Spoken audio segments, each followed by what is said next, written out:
오늘은 조금 딱딱한 설교 주제 가운데 하나입니다.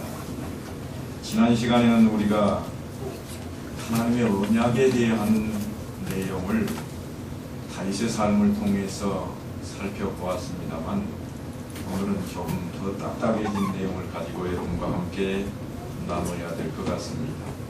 오늘 말씀을 나누고자 하는 것은 사실은 가장 힘들다고 말하는 은혜에 대한 이야기입니다.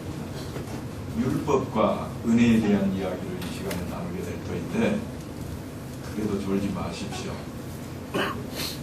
딱딱해도 좀 받아들여야 될 때가 있습니다. 그래서 성경에 보면 뭐라고 그러는가 하면, 너희가 언제까지나 전만 먹고 살 수 있겠느냐, 이제는 딱딱한 음식이라도 소화시킬 수 있어야 되겠다, 그런 말씀을 합니다. 때로는 우리에게 딱딱하지만 이것이 필요하기 때문에 들려지는 것입니다. 오늘 본문을 보면 예수님의 제자들이 안식일 날 밀 이삭을 잘라 먹은 일로 인해서 바리새인들이 주님 앞에 고소를 해옵니다.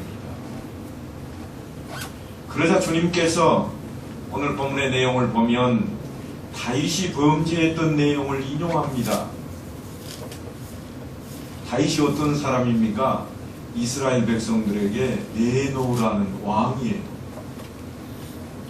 우리나라도 늘 얘기하잖아요. 대통령이 여러 번 바뀌어도 구간이 명간이었다, 그런 말씀들 많이 하대요. 우리를 잘 살게 해준 사람, 그 사람이 똑똑한 인물이었다. 그런데 그 속에는요, 진짜 똑똑해서가 아니고 진짜 잘나서가 아니고 지나놓고 보니까 괜찮더라, 그런 내용이거든요. 이스라엘 백성들도 다윗을 그렇게 생각을 합니다. 아니, 다윗이 어떤 인물인 정도가 되었었는가 하면, 백성들이 노래를 하는데 당대의 왕이었던 사울을 넣고 사울은 천천히요, 다윗은 만만이라, 그렇게 노래를 했다고요. 우리나라도 왕들이 다스리는 시대가 있었습니다만, 왕 앞에 나가서는 무릎 꿇고 늘 조아리면서 하는 이야기가 있습니다. 그게 뭔가 하면, 왕이시여 만세수하옵소서, 만수무강하옵소서 하는 거예요. 그리고 왕자나 왕비 앞에 가서는 그 단어를 쓰지를 못했습니다. 무슨 단어를 쓰는가 하면, 왕비마마 혹은 왕자저하 천수를 누리십시오. 만수무강이 아니고 천수무강하십시오, 이렇게 말을 했거든요. 이스라엘도 똑같습니다. 그렇게 외쳤던 인물이 누구였는가 하면 다윗이었다고요. 아직 왕이 아니고 장수에 불과합니다. 그런데도 백성들이 그렇게 떠들어댔습니다. 그러니까 어떻게 되겠어요? 왕이 생각할 때 다윗이 왕에게 잘못해서가 아니라, 저 백성들 보니까 저거 가만 놔두면 큰일 나겠다, 그래서 어떻게 하겠어요? 잡아 죽이려고 하는 거예요. 잡아 죽이려고 합니다. 그 일로 인해서 지금 오늘 다윗이 등장을 하고 있습니다. 분명히 율법을 범한 죄라면 죄인인데도 불구하고 예수님께서 그 다윗을 괜찮다고 하시는 겁니다. 오늘 제가 본문에 넣지도 않았습니다만 이어지는 말씀이 있습니다. 7절과 8절 말씀이 있는데요, 7절에 보면 이렇게 말씀을 합니다. 나는 자비를 원하고 제사를 원하지 아니하노라 하신 뜻을 너희가 알았더라면 무죄한 자를 정죄하지 아니하였으리라. 인자는 안식일의 주인이니라, 이런 말씀을 하십니다. 그래서 예수님께서 지금 다윗은 괜찮다, 그렇게 말씀하는 이유가, 그 근거가 어디 있는가 하면, 나는 자비를 원하고 제사를 원하지 않아. 다시 말씀드리면, 지금 다윗이 무슨 죄를 범했는가 하면, 한번 되돌아가서 읽어보십시다. 오늘 본문 4절 말씀입니다. 4절, 마태복음 12장 4절 말씀 다 같이 한번 읽겠습니다. 시작. 그가 하나님의 전에 들어가서 제사장 외에는 자기나 그 함께한 자들이 먹어서는 안 되는 진설병을 먹지 아니하였느냐. 지금 먹어도 되는 것을 먹었다고 하지를 않습니다. 먹어서는 안 되는 것을 했다. 그러니까 뭔가요? 해서는 안 될 일을 해버린 것은 죄입니다. 지금 죄를 지은 거예요. 그런데 그 죄를 지은 그 사람을 예수님께서 괜찮다, 괜찮아, 그 정도는 괜찮아, 그렇게 말씀하시는 근거로 뭘 들이대고 있는가 하면, 나는 자비를 원하지 제사를 원하지는 않아. 제사할 때 쓰는 진설병쯤이야. 자비로 내가 먹게 해주마. 그런 이야기가 되는 거예요. 그러니까 죄를 지면 안 된다고 법을 만들어 놓고 법을 어겨도 괜찮다고 하고 있는 거예요. 지금 놀라운 선언입니다. 그리고 그걸로 끝나지를 않습니다. 그러면서 주님이 뭐라고 그러시는가 하면, 인자가 안식일의 주인이라 그러십니다. 너희들 지금 안식일 날 내 제자들이 잘못했다고 그러고 있어? 내가 안식일의 주인이야. 주인이 아무 말 안 하는데 네가 무슨 상관이야? 지금 그런 이야기예요. 지금 이 문제를 가지고 우리가 율법과 그리고 은혜에 대한 이야기를 좀 나눠야 되겠습니다. 율법은 뭔가 하면 하나님께서 이거를 지켜라, 지키면 너희가 형통하리라 하는 것으로 모세를 통해서 이스라엘 백성들에게 주신 법칙입니다. 우리말로 하자면 법이에요. 국법이에요. 그런데 그 율법에 관한 은혜는 뭔가 하면, 예수님께서 야 괜찮아, 내가 괜찮다는데 무슨 상관이야, 이런 거예요.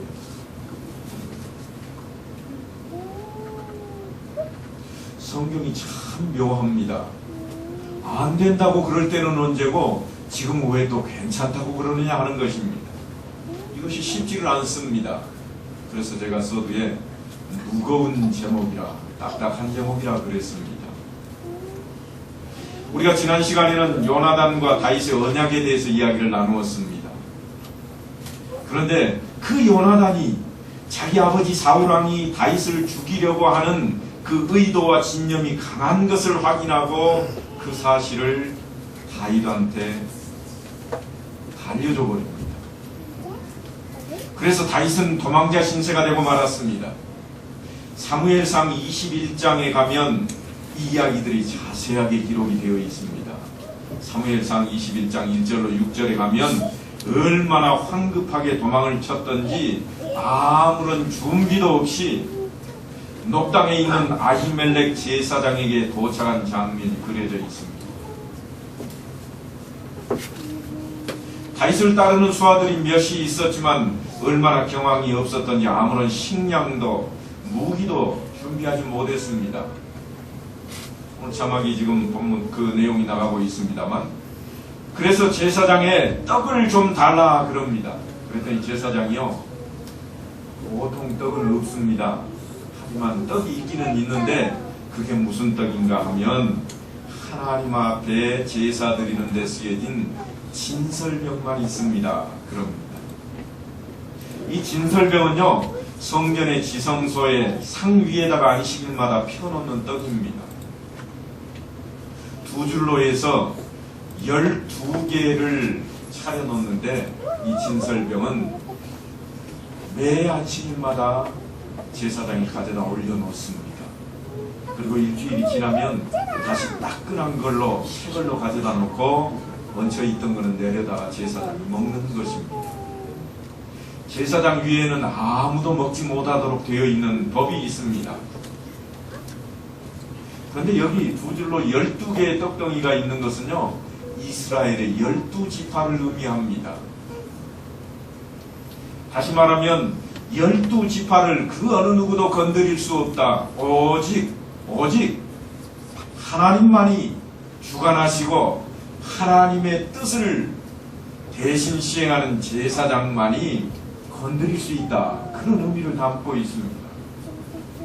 그런데 지금 그 진설병을 이 다윗에게 먹게 한 이 일은 참 놀라운 일입니다.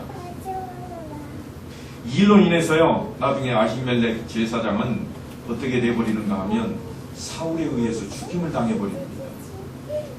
자기만 죽임당하는 게 아니라 온 집안 식구까지 다 죽임을 당합니다. 우리식으로 표현하자면 부족을 멸해버렸습니다. 아주 그럴듯합니다. 뭔가 하면 하나님의 법을 어겼다. 하나님의 명령, 율법을 어긴 죄라 그래서 죽였습니다.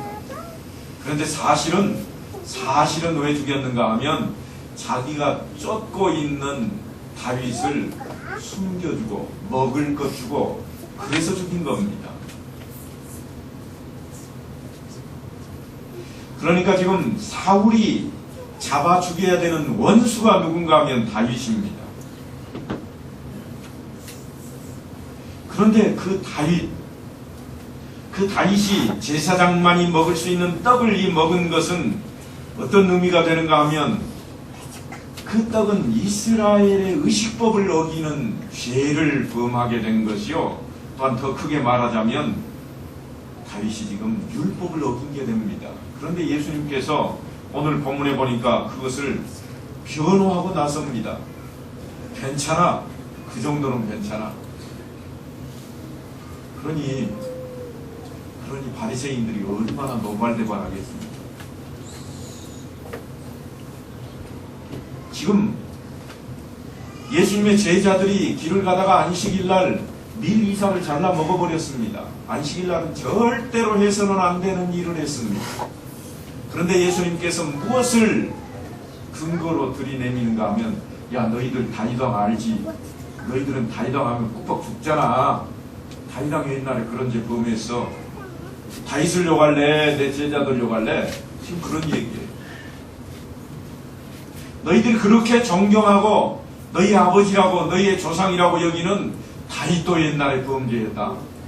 똑같은 죄 범했어. 아니 똑같은 정도가 아니야. 밀 이삭 정도 먹은 게 아니라 하나님의 전에 있는 제사장 위에는 건드릴 수조차 없는 것을 다윗이 건드렸어. 어쩔래? 그런 이야기예요. 어쩔래? 그러면서 지금 예수님께서 말씀하는 것이 뭔가 하면 너희들 율법 너무 좋아하지 마라. 율법은 지키라고 있는 것이지 그것을 통해서 생명을 없애라고 주는 것이 아니다. 주님께서 하고 싶은 말씀이 지금 그겁니다. 이 율법에 대한 것을 누가 가장 멋지게 잘 설명을 하고 있는가 하면요, 제자들 중에 예수님을 한 번도 직접 따라다니면서 그 말씀을 배우지 못했던 바울이 멋들어지게 설명을 합니다. 바울은 로마서 7장의 율법에 대한 이야기를 하고 있습니다만 사실 바울이 말하고 있는 그 율법은 얼핏 우리가 성경을 잘못 읽으면 율법은 나쁜 것이다 그렇게 되기 쉽습니다. 왜냐하면 다윗은 가차없이 율법을 뭐라고 설명하는가 하면 율법은 몽학선생이라 그렇게까지 폄하해버리기 때문입니다. 율법은 사실 그 자체로는 결코 죄가 아닙니다. 율법은 선하고 옳은 것입니다. 율법은 탐심이 죄라고 하는 것을 가르쳐주는 의미에서 아주 옳습니다. 율법은 분명히 선생의 역할을 하고 있습니다. 여러분 우리가 십계명을 보시면 십계명이 잘못된 거 있던가요? 결코 잘못된 거 없습니다. 10가지를 다 읽어봐도 옳습니다. 맞습니다. 그런데 문제는요, 이 율법이 내게 탐내지 말라 함으로써 탐내는 것이 죄라고 하는 것을 알게 해줬어요. 남의 것을 탐내는 것은 죄다. 지금까지는 그게 죄인 줄을 모르고 살았는데 어느 날 율법을 보니까 이게 알려줍니다. 그래서 알게 됐어요. 내 이웃의 것을 탐내지 마라. 예, 그렇게 알려주어서 알게 되었으니까 아주 좋은 일인데, 그런데 참 이렇게 지적을 해주어서 내가 내 속에 있는 탐심이 약화되고 그리고 해소되는가 하면 그렇지를 못하고 오히려 탐심에 불을 붙인다는 거예요. 오히려 더 불을 붙이고 있다. 사도 바울은 지금 그렇게 설명을 합니다. 율법에 문제가 있어서가 아니라 율법이 등장하자 죄가 살아나고 내가 죽어버리더라, 그런 말이에요. 내 의가 없어지고 죄만 내 앞에 있더라. 그래서 사도 바울은 늘 외칩니다. 죄 없는 사람은 아무도 없다. 모두가 다 죄인이다. 늘 그 얘기를 하고 있는 겁니다. 로마서 7장 10절에 보면 내가 살고 죄가 죽어야 하는데 그 반대 현상이 일어난다고 지금 외치고 있습니다. 그래서 뭐라고 그러는가 하면 생명에 이르게 할 그 계명이 내게 대하여 도리어 사망에 이르게 하는 것이 되었도다. 율법이 내게 와가지고 생명에 이르게 해줘야 될 것인데 오히려 나를 죽이고 있다. 율법이 없었으면 내가 죽지 않아도 될 것인데 내가 죽게 되었다. 이것이 지금 율법의 문제점입니다. 그래서 11절로 넘어가면 죄가 기회를 타서 계명으로 말미암아 나를 속이고 그것으로 나를 죽였는지라, 그렇게 되어 있습니다. 드디어는 죄가 나를 죽여버렸다. 다시 말하면 내가 살고 죄가 죽어야 되는데 죄는 살고 내가 죽어버리더라, 그런 이야기예요. 그러니까 무슨 이야기인가 하면 계명은 지키지 못할 뿐만 아니라 그 가르침을 적극적으로 수용한다고 해도 유익을 얻지 못하고 반대로 죄를 촉발시키게 되었다, 그런 이야기예요. 아니, 율법을 억지로 지킨다고 해도 문제가 된다는 그런 이야기입니다. 안 그럴 것 같은데요. 율법을 지키면 죄를 짓지 않을 것 같은데 사도 바울은 지키면 죄가 되더라, 지금 그렇게 설명을 하고 있습니다. 이해가 잘 안 되잖아요. 저도 처음에 이 말씀을 대하면서 정말 이해가 안 됐습니다. 무슨 얘기냐, 십계명을 아무리 들춰보고 또 들춰봐도 지키면 좋은 것이지, 지키면 선한 것이지, 지키면 온전해지는 것이지, 어떻게 그것이 나를 죽이는 것이려느냐. 그런데요, 사도 바울이 왜 그런 이야기를 했는가 하는 것을 깨닫게 되는 순간, 아, 그렇구나 하고 입이 쫙 벌어지더라고요. 사도 바울에게는요, 자기 경험에 의한 확인이 바로 그것이었습니다. 먼저 율법이 죄를 지적하고 깨우쳐 주지만 죄를 정화시키지는 못하더라 하는 것입니다. 죄를 율법이 정화시키지는 못합니다. 이것은 죄다, 그렇게 알려는 줍니다. 알려준다고 그 죄가 용서되어 버리고 알려준다고 그 죄가 없어져 버리는 것이 아니라 죄가 더 뚜렷하게, 더 확실하게 드러나는 거예요. 계명에 보니까 살인하지 말라고 돼 있는데 너 살인했지, 이렇게 된다는 거예요. 너는 죄인이야. 계명이 없었으면 너 죄인이야, 그 말을 못할 뻔했는데 계명에 보니까 있잖아, 너는 진짜 죄인이야. 그렇게 지금 당당하게 말할 수 있는 조건으로 등장해버렸다, 그런 이야기. 조금 더 우리에게 가까이 올라치면 이런 이야기입니다. 너 주일 성수 했어, 안 했어? 안 했잖아. 너 죄인이잖아. 하나님께서 안식일을 지켜라 그랬는데 너 안 지켰잖아. 죄야. 이렇게 우리에게 온다고 하는 거예요. 안식일을 지켜야 되겠다 하고 자기에게 적용을 시키는 것이 아니라 내게 적용을 시켜서, 아이고 지난주에도 내가 못 지켰네, 이제부터는 꼭 지켜야지, 하나님의 명령인데 내가 생명을 걸고라도 지켜야지, 나 주일 성수할 거야, 이렇게 되어야 되는데 그렇게 사용하지를 못하고 너 지난주 안 나왔지, 너 주일 성수 안 했잖아, 이렇게 되어지더라는 거예요. 이게 율법이 우리에게 와 있는 모습이다. 사도 바울은 지금 그렇게 설명을 하고 있습니다. 그러니까 사도 바울이 체험한 것이 무엇인가 하면 율법을 지키고 하나님을 편든다고 하는 마음으로 무슨 일을 했는가 하면 예수님을 죽이고 예수님을 따르는 사람들을 다 죽이는 일에 앞장을 서게 됐다고 하는 겁니다. 사도 바울이 어떤 인물인가 하면요, 율법으로 말하자면 하고 자기를 설명을 합니다.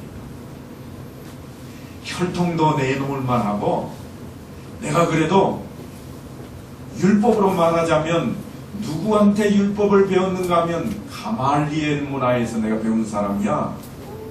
율법 너희들 나한테 말할 수 있어? 지금 그런 정도의 사람. 그런데 그 사도 바울이 뭐라고 그러는가 하면, 내가 율법 때문에 망했다. 내가 율법 때문에 망했다. 내가 잘 배운 가말리엘 문화에서 율법을 배웠는데 그 율법 때문에 내가 망했다 그러는 거예요. 어떻게 망했는가 하면 예수를 직접 죽이는 일에 앞장서고, 예수를 쫓는 제자들 보이기만 하면 다 오게 가두고 잡아 죽이려고 내가 쫓아다녔다. 그게 내가 율법을 알았기 때문 아니냐, 율법을 내가 제대로 지켰기 때문이 아니냐, 지금 그렇게 설명을 하고 있습니다. 여러분은 어떠신가요?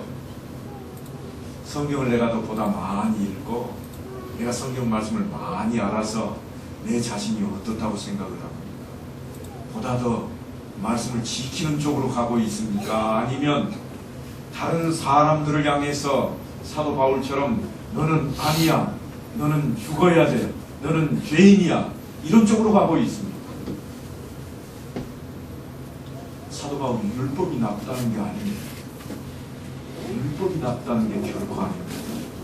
율법 때문에 내가 망했다, 그런 이야기예요.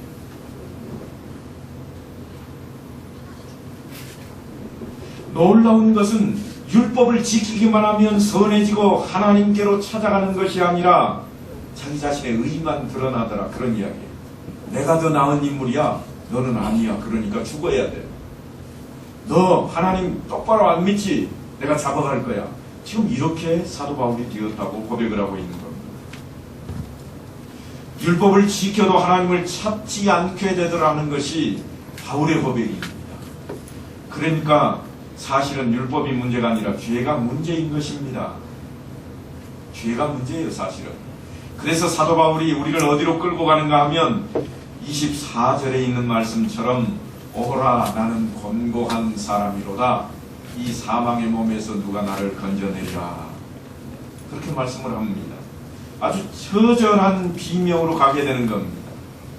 그래서 여기에 대한 해답, 오라 나는 곤고한 사람이다, 이 사망의 몸에서 누가 나를 건져낼 수 있겠는가 하는 이 해답으로 누가 도입되는가 하면 예수 그리스도가 도입이 되는 겁니다. 예수 그리스도가 도입이 되는데 어떻게 도입이 되는가 하면 은혜로 도입이 되는 거예요. 은혜로. 이제 네가 쓸만하니까 너는 천국에 들어갈 수 있어, 이렇게 해주는 게 아니라 그런 거를 따지지 않는 거예요. 요즘 광고 보니까 이순재 씨가 나와서 광고하는 거 혹시 들어보셨어요? 묻지도 않고 따지지도 않고 참 잘 갖다 써먹더라고요. 광고하는 사람들은 그저 번뜩이는 아이디어를 갖다 써먹는데 많은 아이디어가 어디에서 오는가 하면 성경에서 옵니다. 묻지도 않고 따지지도 않는데 누가 그렇게 하는가 하면 하나님께서 우리를 향해 그렇게 하시는 거예요.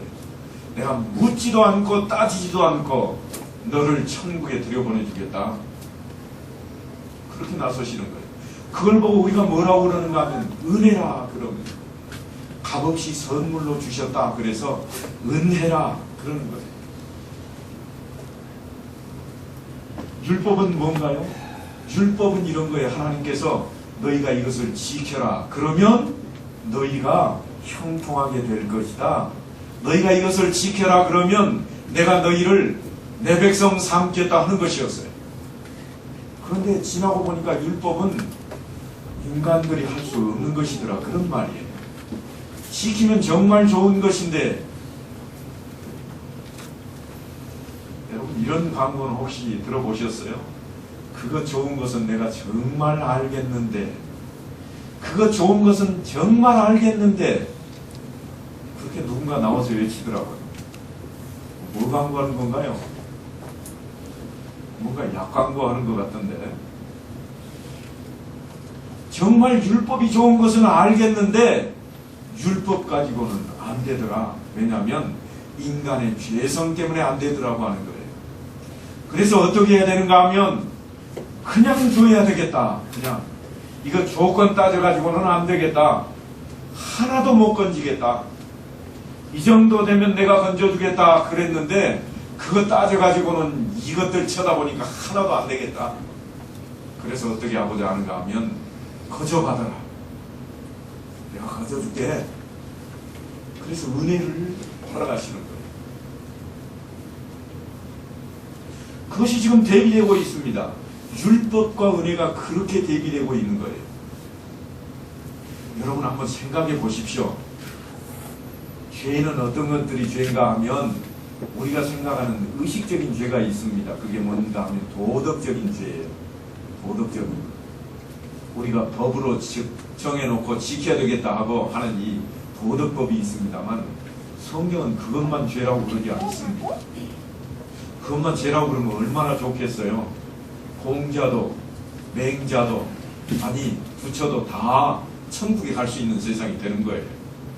그런데 그것 보고 죄라고만 하는 것이 아니라 하나님을 모르는 것이 죄라. 아주 정말 엉뚱한 곳으로 가버립니다. 하나님을 모르는 것 자체가 죄다. 그러니까 나면서부터 하나님을 알고 나오는 사람은 아무도 없잖아요. 아무도 없어요. 그래서 뭐라고 그러는가 하면 인생은 다 죄인이다. 간단히 말하면 그런 거예요. 원죄가 어떻고 자범죄가 어떻고 그러는데 그건 복잡하고 아무도 알고 나온 사람이 없어요. 하나님을. 그래서 다 죄인이에요. 그러면 다 죄인이면 죄가 없는 사람들만 갈 수 있는 저 천국을 어떻게 가란 말입니까? 갈 수가 없는 거예요. 갈 수가 없어요. 전부 다 어디에다 가둬놔야 되는가 하면 감옥에다 다 보내야 돼요. 감옥에 다 보내야 돼요. 그런데 하나님께서 안 되겠다. 이래가지고는 천국 장사 하나도 안 되겠다. 그래서 내놓으신 방법이 은혜라고 하는 거예요. 은혜. 그래서 값없이 줄게. 다 와라. 오늘 이 12장 말씀 바로 앞에 뭐가 있는가 하면 11장 28절이 있습니다. 한번 읽어보실까요? 시작. 수고하고 무거운 짐진 자들아 다 내게로 오라. 내가 너희를 쉬게 하리라. 누가 한 말이죠? 예수님께서 하신 말씀이에요. 수고하고 무거운 짐진 자들아 다 내게로 오라. 내가 어찌하겠다고요? 쉬게 해주겠다. 짐 다 지고 있느냐? 내게로 오기만 해라. 오기만 해라. 이게 뭔가 은혜예요. 그냥 주시는 말씀이 아니에요. 로마서 7장 25절에 가면 우리 주 예수 그리스도로 말미암아 하나님께 감사하리로다. 그런즉 내 자신이 마음으로는 하나님의 법을 육신으로는 죄의 법을 섬기노라. 이게 누가 고백한 말인가 하면 사도 바울이 고백한 말입니다. 왜 그리스도로 말미암아 하나님께 감사해야 되는가 하면 내 마음으로는 하나님의 법을 내가 따르고 싶어요. 그런데 내 몸이 안 따라. 마음은 원이로되 늘 우리 그렇게 말하잖아요. 마음은 내가 원인데 이 몸뚱아리가 안 따라줘요. 몸뚱아리가. 여러분 그러시잖아요. 제가 여러분 새벽 기도에 좀 나오십시오. 아이고 목사님 마음은 정말 가 있습니다. 그런데 어찌 못 나온다고요? 이 몸뚱아리가 자느라고 못 나온대요. 그런 얘기 많이 하잖아요. 그런데 뭐라고 하고 있는가 하면 육신으로는 죄의 법을 섬기는 것이 무엇이냐? 그 말은 선을 원해도 할 수 없는 죄, 그 아래 팔려있다. 내가 정말 잘 믿고 싶고 제대로 좀 믿음 생활하고 싶은데 못하고 있다. 그런 이야기예요. 그런데 어떻게 하시는가 하면 그런데 어떻게 하시냐? 하나님께서 나를 그리스도로 말미암아 그냥 건져내 주셨다는 거예요. 은혜요. 어떤 은혜냐? 네 죄 지었지? 네 죄 대신에 내가 예수로 내 아들 십자가에 못 박아버리지. 너 죄인이잖아. 네 죄를 그냥 용서할 수는 없고 용서의 대가로 내 독생자 아들 예수를 못 박아 죽게 만들게. 그렇게 해주신 거라 그 말이에요. 그러니까 우리가 늘 입으로는 은혜 하고 외치지만 그 은혜가 보통 은혜가 아닙니다. 여러분, 우리는 함부로 말을 잘합니다. 어떤 말을 하는가 하면 우리 교회가 요즘은 냉랭해, 사랑이 없어져서 그런 얘기 많이 합니다. 그런데 여러분, 그 사랑이 어떤 사랑인지 아세요? 그 사랑이 어떤 사랑인가 하면 예수님이 십자가에 못 박혀 죽으시는 사랑입니다. 그 사랑이 없어졌다고 여러분이 외치는 거예요. 아유, 우리 교회 요즘 사랑이 좀 없어졌어. 그 말은요, 날마다 십자가에 못 박혀 죽는 사람이 없어졌다고 고백하는 거예요. 어떻게 생각하세요, 여러분? 그냥 쉽게 할 수 있는 말인가요? 그럴 수 없는 말입니다. 우리 교회 냉랭해졌다, 그 말을 내가 할 수 없어요. 왜냐하면 그 말은 십자가에 죽어야 된다 하고 외치고 있기 때문입니다. 누구 보고요? 나 말고 니네들 왜 안 죽었어? 그 얘기 지금 하고 있는 거예요. 우리 교회 냉랭해져서 그 이야기는 뭐예요? 우리 성도님들이 다 냉랭하다는 이야기거든요. 누구 말고요? 나 말고. 나는 안 그러는데 너희들 다 냉랭해. 그 말은요, 너희들 왜 안 죽어? 다 죽지. 그 얘기하고 있는 겁니다. 그러니까 사랑이 식었다 이 말을 함부로 할 수가 없습니다. 내가 십자가에 죽어야만 이루어지는 사랑입니다. 내가 십자가에 죽어야만 냉랭해지지 않는 거예요. 그래서 사도 바울이 뭐라고 그러는가 하면, 이제 그리스도 예수 안에 있는 자에게는 결코 정죄함이 없나니 이는 그리스도 예수 안에 있는 생명의 성령의 법이 죄와 사망의 법에서 너를 해방하였음이라. 그렇게 로마서 8장에 가서 외칩니다. 이 말씀이 왜 나오는가 하면, 도덕적으로 구원이 이해될 때 우리가 어떻게 생각하는가 하면, 예수 그리스도로 인해서 죄와 사망의 법에서 이제 해방이 되었으니까, 나는 구원 얻었으니까, 그런 이야기죠. 이제는 거룩하고 죄에 대한 유혹도 시험도 없고 늘 승리해야 된다고 생각해 버리는 거예요. 하지만 우리의 삶이 어디 그렇든가요? 늘 되돌아보지만 그렇지는 못합니다. 그래서 지금 성경이 말씀하고 있는 것이 뭔가 하면, 우리가 하나님의 통치 아래로 옮겨져 왔다, 그런 말씀을 하고 있습니다. 지금까지는 우리가 죄가 통치하는 영역에서 살다가 이제는 하나님이 통치하는 그 은혜 가운데로 들어왔다, 그 말입니다.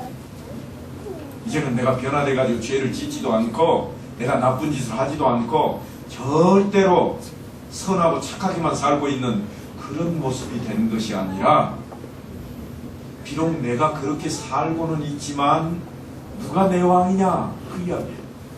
누가 내 왕이냐? 하나님이 나의 왕이라. 그래서 다윗과 사울이 비교가 되는 거예요. 다윗이 죄를 짓지 않는가 하면 그게 아니에요. 다윗은 일이 있은 후에도 죄를 짓습니다. 우리아의 아내 바세바를 취하기 위해서 우리아를 죽게 만들어버리잖아요. 아니, 죽여버리는 거죠. 죄를 취합니다. 그런데도 다윗이 여전히 법받는 자로 남아있는 것은 오직 하나예요. 뭔가 하면, 하나님이 나의 왕입니다. 내가 하나님의 통치를 받고 있습니다. 그 영역 아래 있다고 하는 것입니다. 사무엘상 15장에 보면은 사울은 아말렉을 진멸하고 돌아오라는 하나님의 명령을 받습니다. 그런데 그가 진멸하지 않고 돌아왔다가 사무엘에게 순종이 제사보다 낫고 듣는 것이 수양의 기름보다 나으니라고 하는 꾸중을 듣습니다. 꾸중만 듣는 것이 아니라 사실은 왕위가 폐위되어버리고 마는 것입니다. 사울은 하나님을 두려워하고 하나님께 매달리는 연결고리를 만들어내는데 실패해버립니다. 하지만 다윗은 다릅니다. 다윗이 다른 것이 바로 거기에 있는 거예요. 하나님의 통치 아래에 있다고 하는 거예요. 율법적으로 따지면은요, 다윗보다는 사울이 훨씬 낫습니다.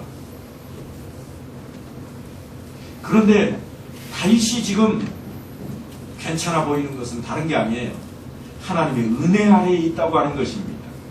은혜 아래에 있어서 문제가 되지 않는다, 그런 이야기예요. 이것이 하나님의 통치의 진수입니다.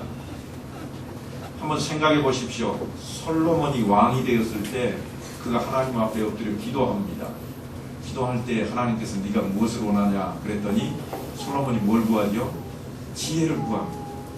그런데 그 지혜가 어떤 지혜냐 그러면 우리가 생각하는 대로 그저 생각을 잘하고 다른 사람들보다 더 슬기롭게 하는 그런 지혜로운 지식이냐면 그게 아니에요.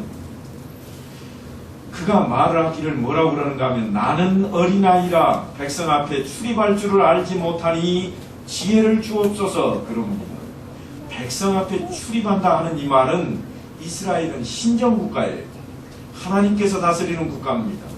그 백성 앞에 출입한다 이 말은 하나님의 말씀을 내가 제대로 전해야 되겠는데 내가 제대로 전할 수 있을지 자신이 없습니다. 하나님, 그러니 지혜를 주십시오 그러는 거예요. 내가 백성 앞에 제대로 전하게, 하나님의 뜻을 제대로 전하게 지혜를 주십시오. 그 지혜를 달라고 했기 때문에 하나님께서 하나님의 뜻에 맞게 인도할 그 실력을 주시는 거예요. 지혜만 주시는 것이 아니라 무병장수도 부귀영화도 줍니다. 그가 지혜로웠다 하는 것이 어떻게 판명나는가 하면 한 재판 때문입니다.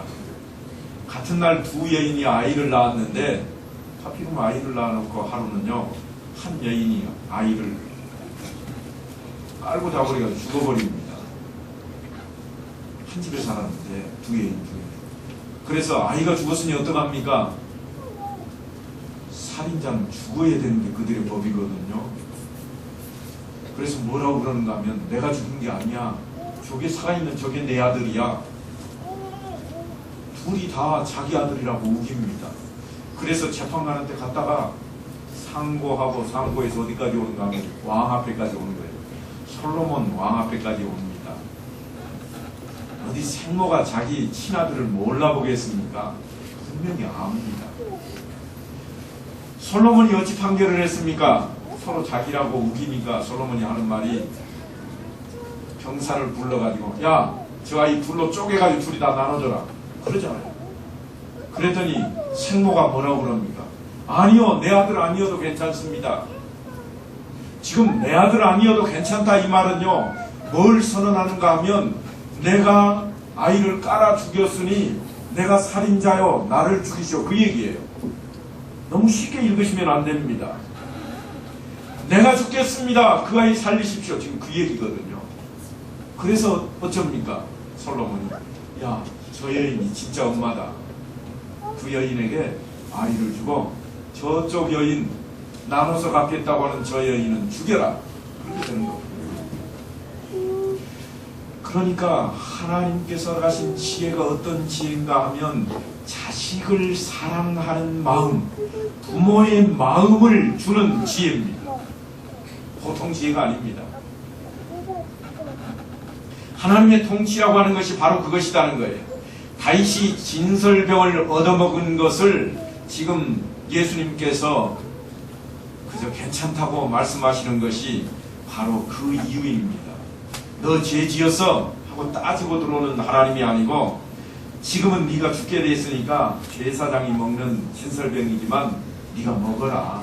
괜찮다. 진설병의 법규보다는 네 생명이 더 중요하지 않냐. 그래서 자비가 나왔다. 그러는 거예요. 하나님 앞에 예배 드리는 것이 잘못된 것이다. 그런 얘기가 아니에요. 이것이 우리 기독교 신앙의 싸움입니다. 율법이냐 은혜냐. 법을 지켜야만 된다 하는 것이 옳습니다. 틀리지 않습니다. 그런데 은혜다 하는 것도 틀리냐면 그렇지 않다는 이야기예요. 그것이 바로 우리의 믿음이라고 하는 거예요. 나는 자비를 원하고 제사를 원하지 아니하노라 하신 뜻을 너희가 알았더라면 무지한 자를 정죄하지 아니하였으리라. 이 말씀을 깨닫는 것이 너무나도 중요합니다. 그것은 하나님의 뜻이 무엇인가 하는 것입니다. 하나님의 뜻대로 사는 문제입니다. 내가 너보다 똑바로 세상을 살아왔어. 너보다는 내가 나아. 이런 것이 아니라 하나님의 은혜로 용서가 되어지고, 그래서 용서받고 치료되고 고쳐지고 극복되어지는, 그래서 세상과는 다른 것입니다. 이것이 믿음입니다. 제가 늘 말씀드리는 것 중에 하나가 예수를 믿는 것은 손해보는 것이다. 그랬잖아요. 세상과 다른 것입니다. 세상은 손해보고는 못 삽니다. 어떻게 해서든지 하나를 빼앗기면 둘을 가져와 버립니다. 언젠가는 그렇게 하지. 그런데 예수 믿는 것은 그게 아닙니다. 그저 용서가 되고 손해가 돼도 괜찮다고 하는 거예요. 그 정도쯤은 괜찮다. 구별되는 것입니다. 그것을 뭐라고 그러는가? 거룩이라 그럽니다. 그것은 믿음이라 그러는 거예요. 여러분, 우리 한번 인사하십시다. 샬롬. 말씀대로 사셨나요? 정말 지난 주간에 말씀대로 사셨어요? 네, 말씀대로 살겠습니다. 그냥 버릇이 아니라 정말 다짐이 되어야 됩니다. 그것이 뭔가 하면 우리가 하나님의 통치 아래에 있다고 하는 고백입니다. 하나님의 은혜 아래에 있다고 하는 거예요. 그 길이 복된 길입니다.